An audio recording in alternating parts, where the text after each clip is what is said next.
Hi, it's Vic. Welcome back to my channel, and today I'm going to be taking you through the process of how I create my scenes for my cards. So the stamps I'm using are by Magengo Designs. I have the Time for Tea Designs Mountain Scene die and then the Uniquely Creative Eucalyptus Forest Tree die. So when I'm building a scene for my card, I like to get my dies that I'm going to be using ready, and I normally use 2 or 3 dies for my scenes.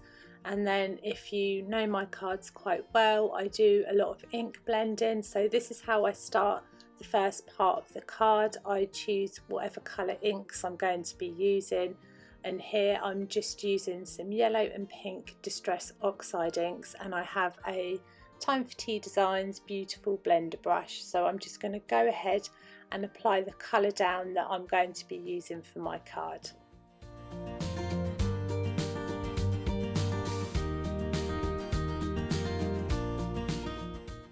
Next I'm going to be die cutting them eucalyptus trees. So I have some craft card. This is Paper Mill Direct. And I like this card because it's quite light and it has the little speckly bits in. So I've just gone ahead and die cut them, and I'm just placing them on my card to get a rough idea of how this will look. And now I'm just placing that mountain on the card just to check that it's the right length. And then I'm going to go ahead and make some mountains. So here I've just got some scrap pieces of paper, and this is all Paper Mill Direct. So I'm going to go ahead and die cut my mountain that I'm going to be using. And now I'm just placing my other mountains onto the card just so I can see how this will look once everything's adhered down. And this is how I do the background scenes for my cards. So I try and plan as much as I can, although it doesn't always work out like that. So now I have the digital stamps, so I'm just roughly trimming them out, and I've done this just so I can see how many dinosaurs I can place on the card. So I'm just going to be using 2 of these dinosaurs today. So now I'm moving on to my colouring, and I'm not showing the whole process here, but I use my Copic markers, and then for my digital stamps I always print them out on some Copic friendly card. But I am going to be showing you how I add my details. So I have a Copic colourless blender, so this picks up your Copic markers, the ink that you've put down. So I'm just going ahead and adding some dots, and this will give the dinosaur some texture, and then the longer you hold the pen there, the more ink it will pick up. So I'm doing this to the side and top and to his tail, and I love adding this to my images because it just gives them so much more interest. So once that's dry, I have a white gel pen, and then I'm going ahead and just adding a couple of dots. And then I'm using my R20 just to give him some blush, and then with the white gel highlighter I'm just going to add a few more dots on there just to give him a bit of highlight. And that's how I add texture to my images, and you can see on this stamp here I've done exactly the same, and I think they just look so much more cute. So now I'm going to go and fussy cut my images out.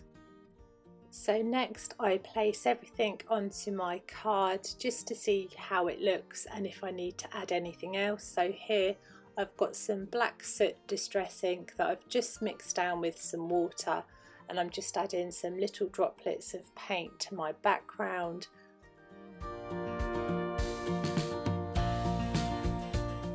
Once that's dry, I just start making my scene. So I'm going ahead and I'm just adhering down them forest trees, and I'm just using some PVA glue for this. So while I was adhering this down, I wanted to add some little mountains. So I have the Uniquely Creative Stitched Mountain dies. So I've gone ahead and I've just used some brown cardstock, which is Paper Mill, and I've gone ahead and die cut them out. So I'm adding these to the bottom of the card, and then I'm adding the second one, and I'm just again using my PVA glue. This is so the dinosaur has somewhere to sit, so it looks like he's not sat on nothing. And now I'm going ahead and putting my mountains down. So usually when I'm making a scene card like this, after every die that I put down, I normally just flip my card over just to trim off the excess pieces of card that might be hanging over the edges.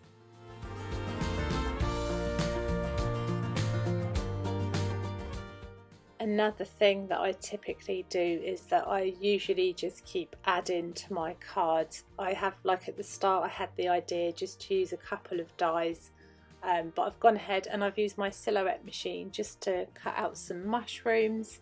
I thought they'd look really sweet where the dinosaurs laying down. And then I go ahead and add my sentiment. So this is a sentiment strip, and again it's uniquely creative, so I'm just placing that at the top of the card, and then I'm adhering the last dinosaur down, and now I'm just popping this onto my card base. So I'm just using some double-sided tape, and then I just gently pop the top piece on top. And that is how I create my scenes for my cards. So I hope you enjoyed the video. Let me know if you did, and thank you so much for watching. Take care. Bye.